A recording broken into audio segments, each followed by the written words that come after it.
भारत माता की, तू हात वरती करून भारत माता की, वंदे वंदे,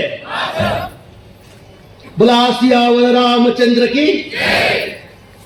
आजच्या आपल्या या जीवराम तुकाराम महाजन ग्रामीण बिगर शेती सहकारी पतसंस्था मर्यादित न्हावी या आपल्या पतसंस्थेच्या नवीन इमारतीच्या उद्घाटनाच्या या अत्यंत चांगल्या अशा कार्यक्रमाच्या निमित्ताने उपस्थित व्यासपीठावरील माझे मार्गदर्शक आणि जे माझी मदत करत असतात, वयाने माझ्या जरा मोठे आहेत. इथे ही सध्या जेटीदादांची पहिली संस्था 1961 मध्ये जी संस्थेची सुरुवात झाली, अशा संस्थेमध्ये हा कार्यक्रम होत आहे. अशा या संस्थेमध्ये निष्काम कर्मयोगी श्रद्धेय जेटीदादांच्या स्मृतींना मी विनम्र अभिवादन करतो. खरं म्हणजे सहकारी पतसंस्था चालवणं खूप कठीण झालं आहे. मी नेहमी म्हणत असतो अत्यंत काटेरी मुकुट आहे. आणि त्यातल्या त्यात राजकीय लोकांनी पतसंस्थांना हे करणं म्हणजे अजून काटेरी मुकुट आहे. कारण राजकारणामध्ये तुम्ही कोणाला नाही म्हणू शकत नाही. नाही म्हटलं की काय येतो, राग येतो. परंतु तुम्हाला पतसंस्था चालत असताना, माणसं जपत असताना तुम्हाला स्वतःला शिस्त लावणे सुद्धा गरजेची आहे. वेळेत नाही सुद्धा म्हणता आलं पाहिजे.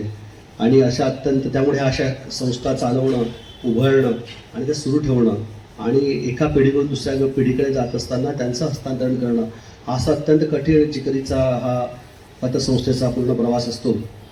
आणि अशाही परिस्थितीमध्ये अशा अत्यंत चांगल्या पतसंस्था आदरणीय जेटीदादांनी उभ्या केल्यात, आदरणीय नरूभाऊंकडे आहेत. आणि मला ज्यांनी लोन दिलं असे आदरणीय भैयासाहेब पण आहेत. म्हणजे फक्त पतसंस्था, मी नेहमी म्हणत असतो, पतसंस्था हे फक्त कर्ज वाटपाचं साधन नाही आहे, तर त्या आर्थिक उन्नतीचं साधन सुद्धा आहे. आणि पतसंस्थांच्या माध्यमातून फक्त महिलांना, शेतकऱ्यांनाच कर्ज भेटत नाही, एक मजेचा भाग आहे, राजकारणाला सुद्धा कर्ज भेटतं. कारण एक उदाहरण सांगतो, मी आमदार व्हायच्या आधी मला बँकांनी कर्ज दिलं होतं. मग आम्ही पण काय झालं माहिती आहे, मला आता मागच्या 1 महिन्यापूर्वी मी एकाला कर्जाला ॲप्लिकेशन केलं, मला रिजेक्ट केलं त्यांनी. त्यांनी कारण काय सांगितलं, तुम्ही पॉलिटिकल एक्सपोज पर्सन आहात, म्हणजे तुम्ही राजकारणामध्ये ॲक्टिव्ह आहात पण तुम्हाला कर्ज भेटणार नाही. मग अशा वेळेला आपल्याला ज्या वेळेला सहकार्य मोठ्या मोठ्या शेड्यूल बँक आहेत, प्रतीक साहेब दत्तात्रय साहेब, तुम्हाला माहिती आहे त्याच्याप्रमाणे पॉलिटिकल एक्सपोज पर्सन जर असाल तर तुम्हाला कर्ज भेटत नाही. अशा वेळेला सुद्धा राजकारणी लोकांना सुद्धा या पतसंस्था त्या मदत करत असतात. म्हणजे माझ्यासुद्धा कठीण काळामध्ये ज्या वेळेला मागच्या 2-2.5 वर्षापूर्वी मला थोड्या अडचणी आल्या होत्या, त्यावेळेला भैयासाहेबांनी मला मदत केली होती. त्यामुळे हा आर्थिक ह्या ज्या पतसंस्था आहेत ह्या फक्त शेतकऱ्यांनाच, महिलांनाच, मध्यमवर्गीयांनाच नाही, तर सगळ्या क्षेत्रातले, सगळ्या गटातील सगळ्या लोकांना ह्या पतसंस्था खूप चांगल्या प्रकारे मदत करत असतात. ह्या पतसंस्था आपल्याला माहिती आहे, आदरणीय दादांनी ज्यावेळेला आपल्याला सांगितलं, नरूभाऊंनी, की पतसंस्थांच्या माध्यमातून आपण अनेक ऐकलं की स्थानिक विकास सुद्धा होत असतो. 5 गोष्टी अत्यंत महत्त्वाच्या आहेत पतसंस्था संदर्भातील मी नाही बोलत असतो.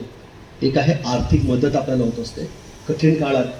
ज्यावेळेला 1985, 1987 किंवा 1990चा जर काळ आपण बघितला, तर आपल्या मुलींचे लग्न करायचं म्हटलं तरी आपल्याला मदत जरी कोणी केली असेल तर ते आपल्याला ह्या पतसंस्थांनी मदत केलेली आहे. आर्थिक मदत हा अत्यंत महत्त्वाचा विषय आहे. दुसरा विषय स्वावलंबन. ह्या आर्थिक पतसंस्थांनी आपण बघितलं असेल तर अनेक छोट्या छोट्या व्यावसायिकांना कर्ज दिलं आणि त्याच्या माध्यमातून गावामध्ये छोटे छोटे व्यवसाय उभे राहिलेले आपण अनुभवलेत.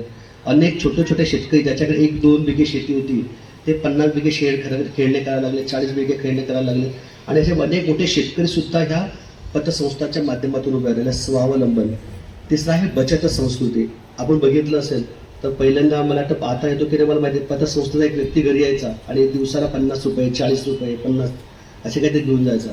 सगळ्या आपल्या माता भगिनी त्याच्यामध्ये बचत करायचे. छोटे छोटे व्यावसायिक असतात ते मदत करायचे. म्हणजे बचत संस्कृती जी असते, तुम्ही तुमचं जे डेली उत्पन्न आहे त्याच्यातून कधी बचत केली पाहिजे, अशी बचत संस्कृती सुद्धा आपल्याला पतपेढ्यांच्या माध्यमातून, सहकारी पतसंस्थाच्या माध्यमातून आपल्याला शिकवली. आता चौथा विषय स्थानिक विकास. ज्याला आपण अनुभवलं असेल तर ज्या वेळेला स्थानिक विकासाचे विषय येतात त्यावेळेला पतसंस्था तुम्हाला पुढे असतात. त्याचं एक चांगलं उदाहरण म्हटलं म्हणजे आपण मागे बंधाऱ्यामध्ये गाळ साचला होता, बरोबर, तुमच्या माध्यमातून आपल्या पतसंस्थेच्या मध्ये आपण गाळ काढायचं चांगलं काम केलं. म्हणजे आपण अनुभवलं असेल आपल्या क्षेत्रातल्या ज्या ज्या सहकारी संस्था होत्या, लिफ्ट इरिगेशन संस्था असेल, कारखाना असेल, सूतगिरणी असेल, ज्या वेळेला संस्था अडचणी आल्यात त्या संस्थांना सुद्धा आर्थिक मदत करण्याचं काम ह्या पतसंस्थाच्या माध्यमातून झालेलं आहे. तर स्थानिक विकासामध्ये सुद्धा पतसंस्था खूप चांगल्या प्रकारे काम करतात. आणि पाचवा अत्यंत महत्त्वाचा विषय महिला आणि शेतकरी सक्षमीकरण. या कर्जाच्या माध्यमातून महिलांना आणि शेतकऱ्यांना कर्ज भेटत असतं, त्यामुळे महिला आणि शेतकऱ्यांचं सुद्धा सक्षमीकरण होत असतं. अशा प्रकारे ह्या पतसंस्था एक खूप चांगला रोल आपल्या या स्थानिक विकासामध्ये पार पाडत असतात. आता नरूभाऊ एवढं आणि हिरा काका एवढं आणि शरद भाऊ एवढं चांगलं भाषण मी काही करू शकत नाही. म्हणजे मी बोलतो पण एवढं खास असं अलंकारिक भाषण मी करू शकत नाही. पण त्यांनी नरूभाऊने एक आदरणीय, ज्यावेळेला मी राजकारणात मागच्या 2 वर्षापूर्वी साधारणतः राजकारणात आलो, समाजकारणात होतो, बाबा असताना एक काम करत असायचो, परंतु 6 महिन्यापूर्वी निवडणूक झाली. तुमच्या सगळ्यांच्या आशीर्वादाने भरभरून तुम्ही प्रेम केलं आणि मी निवडूनही आलो.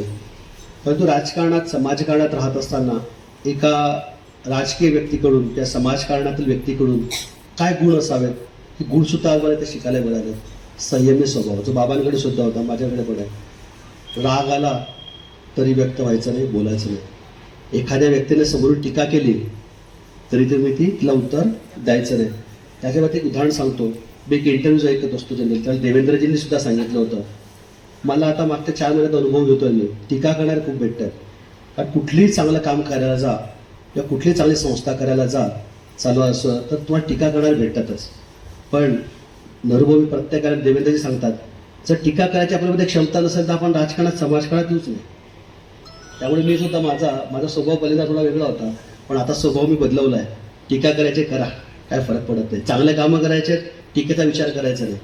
त्यामुळे आदरणीय दादांकडून टीकेवर देताच आहेत ना, मागत तर काही नाही तुम्ही. त्यामुळे ते टीकासुद्धा स्वीकारायच्या असतात, त्याच्यातून जे काय असं शिकायचं असतं आणि पुढे जायचं असतं. असे अत्यंत चांगले स्वभाव, अत्यंत चांगले गुण वैशिष्ट्य स्वर्गवासी दादांचे आदरणीय नरूभाऊंनी आणि भागवत काकांनी सांगितले. आणि खरोखर एक विषय असा अत्यंत महत्त्वाचा असतो की आपण राजकारणात राहत असताना आपली टीम कशी तयार केली पाहिजे, ते आपण गेल्यानंतर सुद्धा ज्यांनी या संस्था सांभाळल्या पाहिजेत असे गुण खरोखर ह्या जुन्या जे नेतृत्व होतं, म्हणजे आदरणीय श्रद्धेय जे टी दादांकडे ते नेतृत्व होतं, त्यांनी खूप मोठ्या ह्या टीम तयार केल्यात. या सगळ्या टीम समोर आहेत, व्यासपीठावर बसल्यात.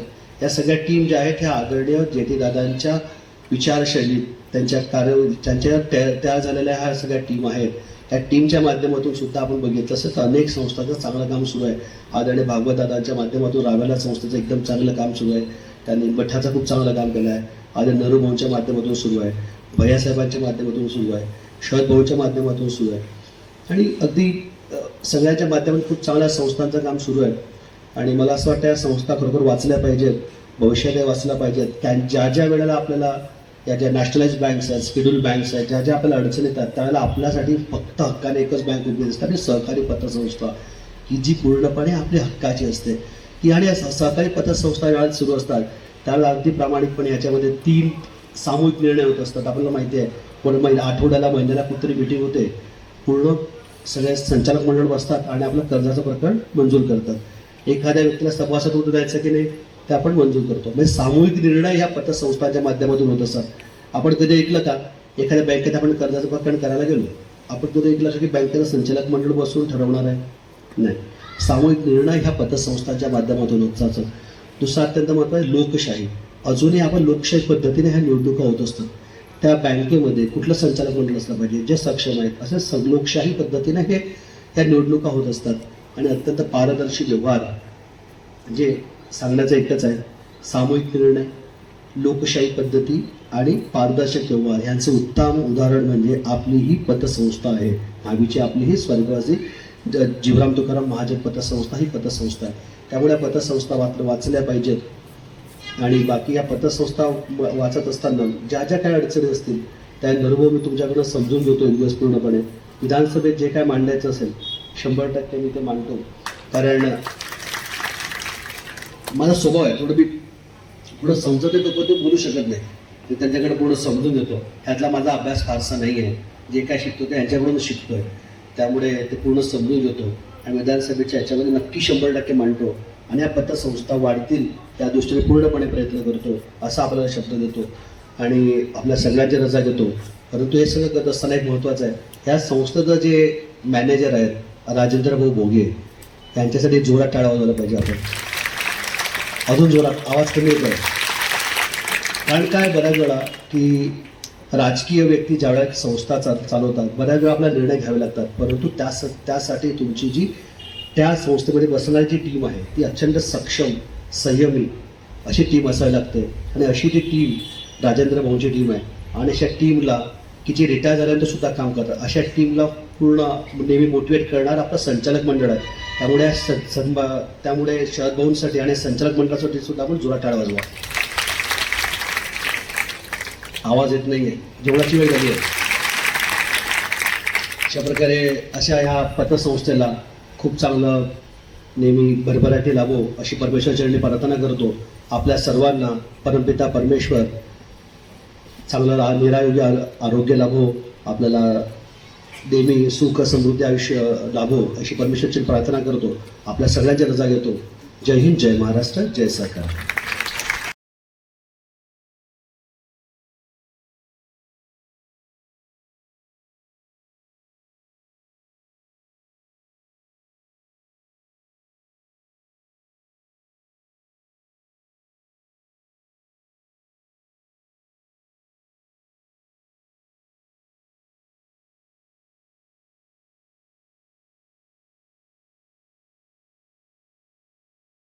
महाजन ग्रामीण बिगर शेती सहकारी पतसंस्था मर्यादित या संस्थेच्या नूतन इमारत उद्घाटन समारंभ आणि त्याचप्रमाणे स्वर्गीय सहकार महर्षी दादासाहेब जेटी महाजन माजी गृहराज्यमंत्री यांच्या जन्मशताब्दी वर्षाचे औचित्य साधून त्यांच्या प्रतिमेचे अनावरण या कार्यक्रमाला उपस्थित असलेले आपल्या या विभागाचे लाडके आमदार, आमचे सहकारी मित्र आदरणीय अमोलदादा जावडे, त्याचप्रमाणे अभिवादन करतो.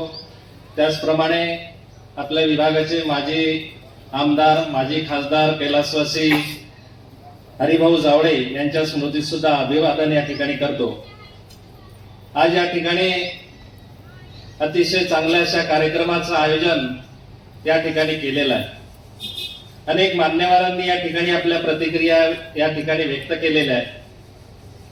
खऱ्या अर्थानं पतसंस्थेचं काम हे फार अवघड आहे आणि करीत असताना ठेवीदारांना सुद्धा न्याय देण्याची भूमिका या ठिकाणी करावी लागते. त्याचप्रमाणे कर्जदारांना सुद्धा त्या ठिकाणी न्याय द्यावा लागतो. अनेक अडचणी यामध्ये असतात, परंतु या दोघांचा समन्वय करून योग्य रीतीने संचालक मंडळामध्ये या ठिकाणी निर्णय घेण्याची प्रक्रिया या ठिकाणी करावी लागते. खऱ्या अर्थानं ज्या आवारामध्ये आपण बसलो आहे, हे आवाराची जी संस्था आहे जेटी महाजन फ्रुटशेल सोसायटी, हे दादासाहेबांची पहिली संस्था आहे. 1961 साली या संस्थेची स्थापना दादांनी त्यांच्या सर्व सहकाऱ्यांच्या माध्यमातून या ठिकाणी केली आणि 2003 साली म्हणजे मरणाच्या 1-1.5 वर्ष आधी दादांची हे पतसंस्थेची उभारणी दादांच्या हातून या ठिकाणी झालेली आहे. म्हणजे आगळा समन्वय या ठिकाणी आपल्याला पाहायला मिळतो की जीवनामध्ये शेवटच्या क्षणापर्यंत सहकार क्षेत्रामध्ये काम करायचं आणि जे ध्येय आपण या ठिकाणी घेतलेलं आहे, शेतकऱ्यांना न्याय देण्याची भूमिका असेल, सभासदांना न्याय देण्याची भूमिका असेल, परिसरातील लोकांचं हित झालं पाहिजे, ही भूमिका दादासाहेबांनी शेवटच्या क्षणापर्यंत या ठिकाणी केली. आणि म्हणून 2003 साली त्यांची परिस्थिती चांगली नसताना सुद्धा दादांनी ही संस्था या ठिकाणी उभी केली आणि खऱ्या अर्थानं एक चांगलं कार्य दादांच्या हातून हे झालेलं आहे आणि त्याला पुढे नेण्याचं काम या ठिकाणी आमचे सर्व संचालक मंडळ या ठिकाणी करताय. याचा सुद्धा मनस्वी आनंद या ठिकाणी होतोय. या गेल्या कालखंडामध्ये दादांच्या नंतर बाळू निंबा महाजन यांनी व्हाईस चेअरमन त्या ठिकाणी होते. त्यानंतर निळूदादा फिरके यांनी सुद्धा खूप चांगलं असं काम या पतसंस्थेमध्ये केलेलं आहे. त्यानंतर रमेशदादा लढे असतील, आम्ही सर्व सहकारी या ठिकाणी एकत्रितपणे काम केलेलं आहे आणि आजही काही नवीन टीम या ठिकाणी जोडण्याचं काम, तरुणांना सुद्धा संधी या ठिकाणी देऊन आपण या पतसंस्थेचं काम करतोय. आणि या ठिकाणी ठेवीदारांनी जो विश्वास या ठिकाणी दिलेला आहे, त्या विश्वासाला सुद्धा तडा जाऊ न देताना एक चांगलं असं काम आपल्या सर्व सभासदांच्या माध्यमातून आणि ज्येष्ठांच्या मार्गदर्शनातून आपण या ठिकाणी करतोय. आज संत तुकारामांची या ठिकाणी आठवण केली पाहिजे, कारण तुकाराम महाराजांनी आपल्याला सांगितलंय, जोडोनिया धन उत्तम व्यवहार आहे. या माध्यमातून आपण ही संस्था चालवतोय. धन कसं जोडायचं, तर चांगल्या व्यवहारातून आपण या ठिकाणी धन जोडायचं आहे. आणि म्हणून संतांच्या परंपरेचं सुद्धा आपल्याला या ठिकाणी आठवण केली पाहिजे. आणि आज खूप चांगला दिवस सुद्धा आपण पाहतोय, नरेंद्र भाऊंनी या ठिकाणी सांगितला. आणि म्हणून या संतांचे सुद्धा आशीर्वाद आपल्या पतसंस्थेच्या पाठीमागे आहे. जे लोक सहकार क्षेत्रामध्ये अतिशय चांगलं काम करतात, त्यांना अनेक अडचणी येत असतील, परंतु त्याला न्याय देण्याची भूमिका ही शेवटच्या क्षणापर्यंत त्या ठिकाणी होते. आणि म्हणून या ठिकाणी आपल्या संस्थेनं अनेक चढ उतार जरी पाहिलेले असले, मधल्या काळामध्ये खूप वाईट दिवस आले, सर्व पतसंस्थांमध्ये आले. कारण शासनाचं धोरण होतं की जो मागेल त्याला पतसंस्था या ठिकाणी द्यायची. ज्याने मागितली त्याला पतसंस्था त्या कालखंडामध्ये मिळाली. परंतु त्याचा परिणाम असा झाला की ते संचालक मंडळाला कुठलीही विश्वासार्हता नसताना त्या ठिकाणी अनेक लोकांनी काही योजनेच्या आधाराने ठेवी ठेवल्या. परंतु त्या ठेवीदारांचे काय हाल झाले हे आज आपणही पाहतोय, की ते आजही त्या न्यायाच्या भूमिकेमध्ये पाहताय की आमचे पैसे केव्हा मिळतील. परंतु ज्या संस्थेचं संचालक मंडळ या ठिकाणी चांगलं होतं, त्यामध्ये या ठिकाणी उल्लेख करावा लागेल की लक्ष्मी नागरी पतसंस्था असेल, सातपुडा अर्बन असेल, सरदार वल्लभभाई पटेल असेल, अन्नपूर्णा संस्था असेल, आपली अक्षय ग्रामीण पतसंस्था असेल, आपली संस्था असेल. या संस्थेच्या माध्यमातून एकही रुपये ठेवीदारांचे बुडालेले नाही, हे उदाहरण आपण या ठिकाणी पाहतोय. आणि खऱ्या अर्थानं हे सर्व मंडळी आज या ठिकाणी अशा गोड कार्यक्रमाला उपस्थित आहे, म्हणून मला या ठिकाणी समाधान या ठिकाणी होत आहे. आज हे सर्व काम करीत असताना आपण इमारत निधीच्या माध्यमातून या ठिकाणी 14,48,000 हे इमारत आपण बांधकाम केली. राजू पासपांडे सर यांनी हे अतिशय चांगलं असं ड्रॉइंग करून त्या ठिकाणी आपण काम केलं आहे. अतिशय बारकाईनं सहकार क्षेत्रामध्ये आपण हे काम केलं आहे आणि खूप चांगलं काम या माध्यमातून झालं आहे. या निमित्तानं आताच नुकतेच आपले मयत झालेले आदरणीय आमचे मार्गदर्शक रामभाऊ पासपांडे यांचं सुद्धा मी आठवण या ठिकाणी करणार आहे, कारण त्यांचं सुद्धा मार्गदर्शन आम्हाला सातत्याने या ठिकाणी मिळालेलं आहे. सहकार क्षेत्रामध्ये जर काम करत असेल, ज्या ठिकाणी कोणाचं चुकत असेल संस्थेमध्ये, तर त्या चुकीवरती स्पष्ट बोलण्याची भूमिका आदरणीय रामाकाकांनी सुद्धा वेळोवेळी या ठिकाणी केलेली आम्ही पाहिलेली आहे. आणि म्हणून सहकार क्षेत्र जर जिवंत ठेवायचं असेल, तर जिथे चुकत असेल त्या ठिकाणी बोलण्याची भूमिका आपण सभासदांनी सुद्धा ठेवली पाहिजे. कारण संचालक मंडळाने जर काही चुकीचा निर्णय घेतला असेल, तर वार्षिक सभेमध्ये त्याला आपण जाब विचारला पाहिजे. ज्या ठिकाणी चुकताय त्या ठिकाणी दुरुस्त करण्याची भूमिका या ठिकाणी आपण केली, तर मला खात्री आहे की येणाऱ्या कालखंडामध्ये सुद्धा सहकार क्षेत्रामध्ये जे काही चांगले लोक काम करतायत त्यांना सुद्धा बळकटी मिळाल्याशिवाय राहणार नाही. आणि खऱ्या अर्थानं आपल्या गावामध्ये जे सहकाराचे चित्र आहे ते खूप चांगलं आहे. सहकारामध्ये आपण अनेक निवडणुका पाहतो, त्या निवडणुका येतात आणि जातात, परंतु या निवडणुकीमध्ये एका विचाराचं जर आपण त्या ठिकाणी काम केलं, तर त्या एक मतानं त्या ठिकाणी संस्थेमध्ये काम होतं आणि नक्कीच ह्या संस्था चांगल्या प्रकाराने काम करताना आपण पाहतोय. आज या ठिकाणी आपल्या विभागाचे आमदार आदरणीय अमोल भाऊ यांनी कमी कालखंडामध्ये या परिसराला न्याय देण्याची भूमिका या ठिकाणी केली आहे. खऱ्या अर्थानं जे जटिल प्रश्न असतील त्या जटिल प्रश्नांना न्याय देण्याची भूमिका या ठिकाणी भाऊंच्या मार्गदर्शनाने या ठिकाणी होते. आणि खऱ्या अर्थानं राजकीय आणि सामाजिक वारसा त्यांना या ठिकाणी मिळालाय आणि मिळालेल्या वारशानुसार त्यांनी जे काही सामाजिक काम या ठिकाणी केलेलं आहे, विशेष करून मी या ठिकाणी नरेंद्र भाऊंनी सुद्धा या ठिकाणी ठराव मांडला. हा मेगा रिचार्जचं जे काही स्वप्न या ठिकाणी होतं, हे स्वप्न या ठिकाणी साकार होण्याला सुरुवात झालेली असं मी या ठिकाणी म्हणेल. जवळपास 19,300 कोटीची तरतूद या ठिकाणी मान्य केलेली आहे. त्यामध्ये आपल्या विभागाचे आपले संकटमोचक माननीय नामदार गिरीश भाऊ महाजन, माननीय रक्षाताई खडसे केंद्रीय मंत्री, त्याचप्रमाणे माननीय नामदार गुलाबरावजी पाटील, त्याचप्रमाणे आपल्या विभागाचे मंत्री संजय भाऊ सावकारे आणि विशेष करून या विषयाला चालना देण्यासाठी ज्यांनी अतिशय चांगली अशी भूमिका घेतली असे आपले अमोलदादा जावळे यांचं सुद्धा सर्वांच्या वतीनं आपण टाळ्या वाजून कौतुक करूया.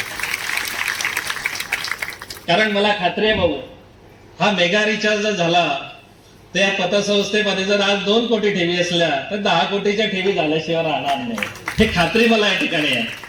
कारण शेवटी शेतकऱ्याचं एकच ध्येय आहे की मला त्या जमिनीला पाणी मिळालं पाहिजे, त्या जमिनीमधून येणाऱ्या उत्पन्नाला चांगला दर मिळाला पाहिजे. आणि पूर्वीच्या कालखंडामध्ये आपण पाहत होतो की आपल्या ग्रामीण भागाची जी काही रचना होती ती फार सुंदर होती की प्रत्येकाला शेतीला हा जोड धंदा म्हणून आपण पाहत होतो. पशुपालन हा जो धंदा आहे हा जोड धंदा म्हणून शेतकरी करत होता. प्रत्येकाच्या दारी गाई असेल, म्हैस असेल आणि ह्या दुधाचा उत्पन्नाचा आधार या शेतकऱ्याला या ठिकाणी मिळत होता. आणि म्हणून पुन्हा हे जर वैभव आपल्याला आणायचं असेल त्या सहकार क्षेत्राला सुद्धा अधिक बळकट केलं पाहिजे. आज अतिशय आनंदाची बाब आहे की केंद्रामध्ये सुद्धा अमितजी शहा यांच्या नेतृत्वाखाली या सहकार खात्याची निर्मिती झालेली आहे आणि खऱ्या अर्थानं वेगवेगळे निर्णय या ठिकाणी होत आहेत. अनेक चांगले निर्णय की जे वर्षोवर्षांनी त्या ठिकाणी निर्णय झालेले नसतील असे निर्णय त्या ठिकाणी अमित शहांनी अतिशय धडाक्यामध्ये या ठिकाणी घेऊन या निर्णयाला एक चांगली दिशा देण्याचं काम या ठिकाणी करतायत. मधल्या काळामध्ये आपण पाहिलं की विकास सोसायट्यांची काय परिस्थिती होती, मल्टीपर्पज सोसायट्यांची काय परिस्थिती होती, परंतु याला पुनरुत्थान करण्याची भूमिका या सहकार विभागाने सुद्धा पुन्हा या ठिकाणी सुरू केलेली आहे. आणि म्हणून या कालखंडामध्ये आपण सर्वांनी जर या ठिकाणी ताकद लावली त्या सहकार क्षेत्राच्या ज्या काही अडचणी आहेत त्या सहकार क्षेत्राच्या अडचणींना जर आपल्याला सामोरं जायचं असेल तर राज्य शासन आणि केंद्र शासनाचं सुद्धा अधिक त्या ठिकाणी निर्णय झाले पाहिजे. जास्त करून सभासदांच्या हिताचे असतील, शेतकऱ्यांच्या हिताचे असेल, हे निर्णय त्या ठिकाणी अपेक्षित आहे. आणि म्हणून आपण सुद्धा अतिशय तरुण आहात, आपल्याला खूप चांगली संधी या ठिकाणी आपल्या सर्व मतदारांनी दिलेली आहे. त्या संधीचं सोनं सुद्धा आपण या ठिकाणी करावं. त्याचप्रमाणे या ठिकाणी भागवत भाऊंनी अतिशय दादांबद्दलचे जे काही अनुभव आहे ते या ठिकाणी आपल्या समोर मांडलेले आहे. खऱ्या अर्थानं दादांच्या स्वभावाचं वर्णन, दादांनी सहकार, शैक्षणिक आणि सामाजिक आणि राजकीय क्षेत्रामध्ये केलेलं कार्य हे आपण या ठिकाणी पाहिलं. गेल्या काळामध्ये आपण पाहिलं की आपले पुणे स्थित LZ पाटील यांनी त्या ठिकाणी दादांचं सर्व जीवन चरित्रपट त्या ठिकाणी उलगडलं आहे. अतिशय चांगलं असं काम साहेबांनी सुद्धा केलं आहे. कारण दादा असताना अनेकदा प्रयत्न आपण या ठिकाणी केले की हे पुस्तक पाहिजे, कारण आपण गेल्यानंतर हा इतिहास लोकांना समजणार नाही की दादांनी काय काय कामं केलेले आहेत, दादांनी कोणकोणते कामं केलेले आहेत. काळाच्या ओघामध्ये माणूस विसरतो, परंतु हे पुस्तक रूपाच्या माध्यमातून आपण या ठिकाणी त्या आठवणींना सुद्धा उजाळा देण्याचं या ठिकाणी काम करू शकतो. आणि नरेंद्र भाऊंनी तर अतिशय सहकार क्षेत्रामध्ये आणि ज्यांनी दादांबद्दल अनेक काळ म्हणजे माझ्यापेक्षा सहकार क्षेत्रामध्ये नरेंद्र भाऊंचा सहवास दादांबरोबर जास्त राहिलेला आहे. आणि म्हणून त्याचप्रमाणे हिरा भाऊंनी सुद्धा आपल्या भावना या ठिकाणी खूप चांगल्या व्यक्त केलेल्या आहेत. कारण अतिशय मोकळेपणाने या ठिकाणी आपल्या भावना बोलणं, लोकांच्या मनामध्ये बिंबेल असं बोलणं हे खूप महत्वाचं असतं हिरा भाऊ. आणि ते आपण सातत्याने या ठिकाणी करत असतात, म्हणून आपलं सुद्धा आभार या ठिकाणी मानतो. आणि आज आपण ही जे काही 2 मजली इमारत या ठिकाणी बांधलेली आहे, या इमारतीच्या माध्यमातून आपण त्या ठिकाणी अद्यावत आपल्या पतसंस्थेचं कार्य त्या ठिकाणी सुरू करणार आहे. आणि सर्व सभासदांना सुद्धा विनंती करेल की आपण त्या ठिकाणी आपले व्यवहार सातत्यानं चालू ठेवले पाहिजे. सक्रिय सभासद म्हणून आपण या ठिकाणी राहिलं तर संस्थेचं सुद्धा त्या ठिकाणी अधिक चांगला व्यवहार या ठिकाणी होतो, जेणेकरून देवाणघेवाणीच्या माध्यमातून या ठिकाणी आपला संपर्क सुद्धा कायम राहतो. या ठिकाणी आमच्या पतसंस्थेचं कार्य लोकांपर्यंत पोहोचवण्यासाठी सातत्याने आमचे पत्रकार मित्र ललित सर असतील किंवा त्यांचे सर्व सहकारी असतील, या ठिकाणी श्याम पाटील सुद्धा उपस्थित आहे, जितेंद्र कुलकर्णी आहे, यांचे सुद्धा अभिनंदन या ठिकाणी करतो. कारण त्यांनी वेळोवेळी या संस्थेचे विचार आणि दादासाहेबांचे विचार लोकांपर्यंत पोहोचण्याचं काम या ठिकाणी केलेलं आहे. आणि अशा या आपल्या सर्व या नूतन बिल्डिंगच्या शुभारंभासाठी आणि दादांच्या प्रतिमेच्या अनावरण प्रसंगी आपण सर्वजण मोठ्या संख्येने या ठिकाणी उपस्थित राहिलात त्याबद्दल आपले सुद्धा आभार या ठिकाणी व्यक्त करतो आणि माझे 2 शब्द संपवतो. जय हिंद, जय सर. शतकोत्तर अमृत महोत्सवी हा सदेह वैकुंठ गमन सोहळा संपन्न आज देहूमध्ये होतोय आणि म्हणून आज आपल्या सर्वांच्या भाविकांच्या उपस्थितांच्या वतीनं आदरणीय वंदनीय जगद्गुरु तुकोबारायांच्या चरणी वंदन करूया. तद्वत स्वर्गीय दादासाहेब बीटी महाजन यांच्याही चरणी आपल्या सर्वांच्या वतीने वंदन करूया आणि आज अमोल भाऊंच्या रूपाने स्वर्गीय हरिभाऊ जावडे साहेब यांचंही स्मरण होत आहे. त्यांच्याही स्मृतीला आपण अभिवादन करूया. मित्रो, सहकारी पतसंस्था म्हणजे काचेचं भांडं आहे अशी ज्येष्ठ माणसं आपल्या चर्चेमध्ये नेहमी सांगतात आणि ते खरं आहे. पतसंस्था चालवताना इतकी कठीण परिस्थिती असते आणि इतकी तारेवरची कसरत असते की ते ज्याने ते केलाय, ज्याने ते अनुभवलाय त्याला या ठिकाणी ते सांगता येईल. 1987 स्वर्गीय आदरणीय दादासाहेब बीटी महाजन या ठिकाणी मंत्रिपदावर होते आणि त्यांच्या शिफारसीने, त्यांच्या पुढाकाराने, त्यांच्या मार्गदर्शनाने आमच्या सातपुडा अर्बन क्रेडिट सोसायटीची या ठिकाणी स्थापना झाली आणि 1990 पासून मी या संस्थेमध्ये संचालक आणि चेअरमन म्हणून काम करतो. मित्रो, 2007 पतसंस्थांचं खूप मोठी संख्या, स्थापना आणि वाटचाल आपल्या विभागामध्ये झाली आणि आंब्याचा बहार यावा, फळाचा बहार यावा, त्याप्रमाणे खूप मोठा बहार या पतसंस्थांच्या रूपाने सहकार क्षेत्रावर आला. परंतु दुर्दैव असं आलं की एखादा फळांचा बहार यावा आणि त्याच्यावर पक्षी टोळधाड पडावे आणि त्या ठिकाणी ते सगळं फस्त करावं. त्याप्रमाणे या पतसंस्थांच्या क्षेत्रामध्ये अनेक पतसंस्था त्या ठिकाणी बुडाल्या, त्या ठिकाणी थांबल्या, संपल्या आणि अशाही या पतसंस्थेच्या विपरीत प्रतिकूल काळामध्ये या ठिकाणी काही मोटार मोजण्याच्या पतसंस्था या ठिकाणी चांगल्या चालल्या आहेत, आजही चालत आहेत. 2005 नंतर आजचं जर बघितलं तर गेली या कालखंडामध्ये 20 वर्षही गेलेली आहेत आणि या 20 वर्षाच्या काळाच्या नंतर ज्यांचं आज अस्तित्व समाजामध्ये काम करताना पतसंस्थांचं दिसतंय त्याचं एकच कारण आहे, ज्यांनी प्रामाणिकपणे काम केलं, ज्यांनी नियमाचं उल्लंघन न करता काम केलं, ज्यांनी वसुली करताना वाईटपणा घेतला आणि कर्ज अदा करताना त्या ठिकाणी चांगल्या प्रकारचा कर्जदार निवडून आणि त्याची पत निश्चित करताना त्याला त्या ठिकाणी कर्ज दिलं, अशा पतसंस्था आज कार्यरत आहेत. आज या ठिकाणी आपल्या यावल तालुक्याचा दृष्टीने उल्लेख करावा लागेल. अन्नपूर्णा सहकारी पतसंस्था, माझे सहकारी मित्र भैयासाहेब चंद्रकांत पाटील आज व्यासपीठावर उपस्थित आहेत. एक चांगली आदर्श पतसंस्था काम करते.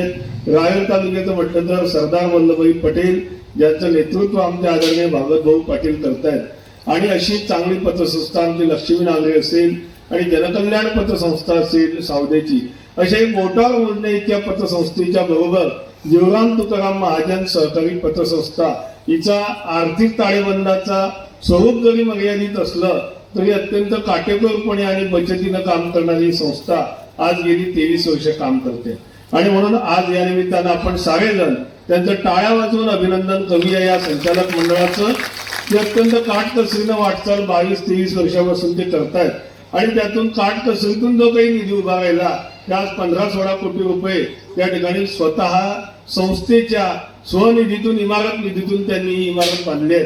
अत्यंत सुंदर देखणे आणि मी शरद भाऊंचं कौतुक यासाठी करेल की शरद भाऊ आपण जागा खूप छान निवडली आहे. कारण आर्थिक आणि दादासाहेब मलाही नेहमी सांगायचे की पैसा सुरक्षित ठेवताना त्या ठिकाणी काही काळजी घ्यावी लागते. त्यातली काळजी तुम्ही घेतली की जागा अत्यंत सुरक्षित ठिकाणी निवडलेली आहे. कुठेही मार्केटिंगचा हव्यास न धरता आपण अत्यंत सुरक्षित जागा निश्चिती त्या ठिकाणी केली आहे. ती जागा देणारे आमचे सहकारी मित्र आदरणीय उमेशजी बेंडाळे यांचंही मी अभिनंदन करेल. ही इमारत सुंदर बांधत असताना आमचे आदरणीय राजेंद्र पासपांडे सर यांनी खूप सुंदर त्या ठिकाणी मार्गदर्शन या ठिकाणी केलंय, त्यांचंही मी खूप अभिनंदन करेल. मित्र, सहकारी संस्था या ठिकाणी चालवत असताना सहकार संस्था या तुमच्या आमच्या जीवनामध्ये अत्यंत कठीण काळामध्ये हात देणाऱ्या, आधार देणाऱ्या सहकारी पतसंस्था आहेत. कारण कठीण समय येता कोण कामास येतो, जो कामास येतो त्याला आम्ही भगवंत म्हणतो आणि म्हणून ज्या वेळेला आमच्यावर आर्थिक अडचण येते, ज्या वेळेला आम्ही एखाद्या बँकांमध्ये जातो त्यावेळेला आमची भूमिका एखाद्या मोठ्या बँकांमध्ये कोणी समजून घेत नाही, त्यावेळेला ती भूमिका पतसंस्थांमध्ये समजून घेतली जाते आणि त्या माध्यमातून तुमची अडचण दूर केली जाते. आदरणीय अमोलदारांना, शरददारांना एकच सांगेल की 1987 च्या अगोदर या कालखंडामध्ये या परिसरामध्ये माझ्या माता भगिनीचं जर लग्न ठरलं झाला तर आपल्याला शेत विकावं लागेल किंवा शेत एखाद्या सावकाराकडे ठेवावं लागेल, त्याला आपण देऊ तेव्हा घेऊ ही पद्धत आपल्याकडे होती आणि त्याशिवाय आपलं मुलीचं लग्न त्या ठिकाणी पार पडत नव्हतं. पण मला सांगायला आनंद होतो की 1987 ला सातपुडा अर्बन पतसंस्थेचं त्या ठिकाणी स्थापना झाली आणि त्याच्या वाटचालीच्या नंतर न्हावी असेल, फैसपूर असेल, सावदा असेल, मोरखेडा, आंबर्डे असेल, या सगळ्या गावांमध्ये या ठिकाणी सावकारीचं उच्चाटन खऱ्या अर्थानं कोणी केलं असेल तर ते पतसंस्थांनी केलं. जे बँकांना शक्य झालं नाही, जे मोठ्या मोठ्या बँकांना शक्य झालं नाही की जे ग्रामीण भागातलं सावकारीचं उच्चाटन करणं हे अशक्यप्राय गोष्ट, पण ती अशक्यप्राय गोष्ट शक्य करून दाखवली असेल तर त्या सहकारी पतसंस्थांनी केली आहे. म्हणून आपल्या समाजाच्या वाटचालीमध्ये आपल्या पतसंस्थांचं खूप मोठं अनन्यसाधारण महत्व आहे आणि म्हणून माझी विनंती आहे की आपण सगळ्यांनी या सहकारी पतसंस्थेला, माझी पतसंस्था आहे, माझा सहकार आहे आणि सहकाराशिवाय या देशाची प्रगती नाही, सहकाराशिवाय राज्याची प्रगती नाही, सहकाराशिवाय समाजातील घटकाची प्रगती नाही, हे तत्व आपण डोळ्यामध्ये ठेवून, डोक्यामध्ये ठेवून आपण या सहकाराच्या पाठीशी उभं राहा असं सहकार भारतीच्या माध्यमातून मी या ठिकाणी आपल्याला विनंती करतो. सहकार असेल, सहकार टिकेल तर समाज टिकणारा मित्र. शेवटी अडचणीच्या काळात कोणतेही सरकार व्यक्तिगत मदत करू शकत नाही, ती मदत या सहकारी संस्था या ठिकाणी करतात आणि म्हणून सहकारी संस्थांचं अनन्यसाधारण महत्व आहे.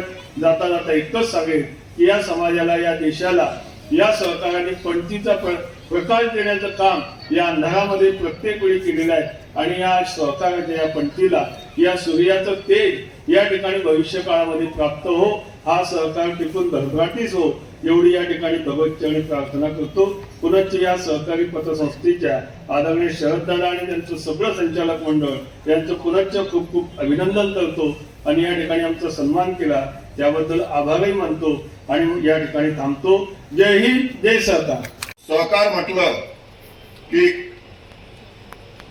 ह्या जिल्ह्यात एक नाव पुढे येते, ते फक्त दादासाहेब जितू महाजन. कारण ज्या काळात अनेक संस्था उभ्या केल्या आहेत, जिल्हा बँक, जिल्हा दूध संघ, यावल सूतगिरणी, मधुकर कारखाना, ही फ्रुटशेल, ही पतसंस्था, अशा अनेक संस्था आणि या संस्था सहकारी पतसंस्था त्यांच्या नवीन इमारतीचं या ठिकाणी अनावरण, उद्घाटन आणि या कार्यक्रमाच्या निमित्ताने उपस्थित प्रतिनिधी अनावरण झाले ते माननीय नरेंद्र भाऊ नारखेडे. मी अगोदर खरं म्हणजे या ठिकाणी शरददादा महाजन त्यांचं संचालक मंडळ,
सर्वांना बोलवून घेते.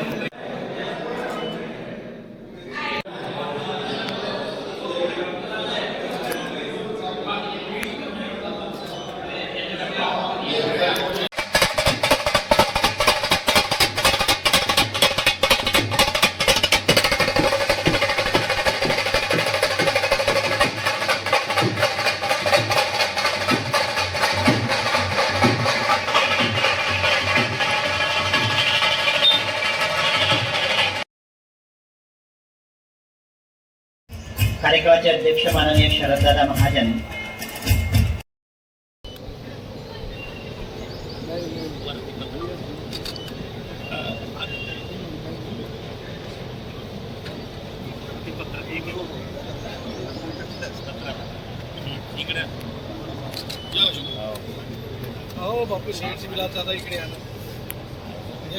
तातडीमध्ये अनेक त्या ठिकाणी वाहून गेल्या, उडून गेल्या आणि त्यानंतर पुन्हा कोरोनाचं संकट ज्यामध्ये रिकव्हरी नव्हती, याच्या नंतर ज्यांनी आपलं अस्तित्व टिकवलेलं आहे अशा खूप कमी संस्था आहेत।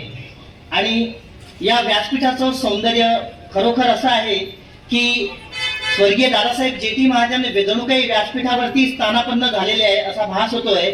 आणि सहकार क्षेत्रात निस्वार्थीपणे काम करणारी अनेक माणसं ज्यांनी त्या संस्था जगवलेल्या आहेत, टिकवलेल्या आहेत आणि प्रगतीपथावरती नेत आहेत, अशी माणसं या व्यासपीठावरती हजर आहेत। जीवराम तुकाराम महाजन ग्रामीण बिगरशेती सहकारी पतसंस्थेच्या संस्थापक चेअरमन सहकार महर्षी स्वर्गीय दादासाहेब जे.टी. महाजन यांच्या जन्मशताब्दी वर्षाचे औचित्य साधून या संस्थेच्या नवीन इमारतीचा उद्घाटन समारंभ तसेच कोनशिला अनावरण माननीय आमदार, आपल्या विभागाचे लोकप्रिय आमदार श्री अमोल हरिभाऊ जावडे यांच्या हस्ते झालेले आहे। त्याचप्रमाणे स्वर्गीय दादासाहेब जे.टी. महाजन यांच्या प्रतिमेचे अनावरण माननीय श्री नरेंद्रभाऊ विष्णू नारखेडे, माननीय श्री भागवत विश्वनाथ पाटील यांच्या हस्ते झालेलं आहे। तसेच दादासाहेबांच्या प्रतिमेचे पूजन माननीय श्री उल्हास निम्मा चौधरी यांच्या हस्ते झालेले आहे नुकतेच। यानंतर मी प्रास्ताविकासाठी या संस्थेचे व्हाईस चेअरमन श्री सागर फिरके यांना आमंत्रित करतो। सरकारी पतसंस्था मर्यादित नावी या आजच्या कार्यक्रमाचे अध्यक्ष, उद्घाटक, प्रमुख पाहुणे व उपस्थित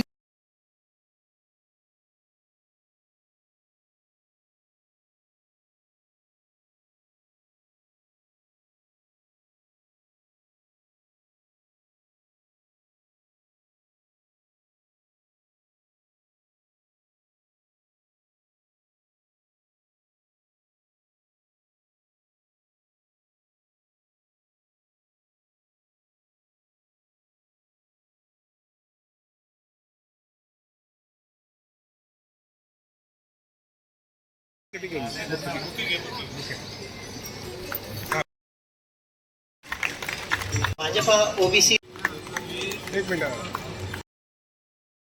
आवश्यक तालुका समिती यावलच्या विशेष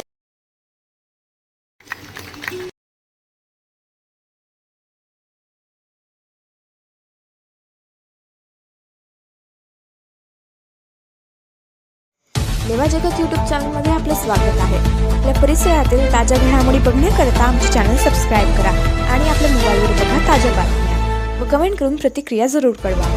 बघत रहा लेवा जगत। धन्यवाद।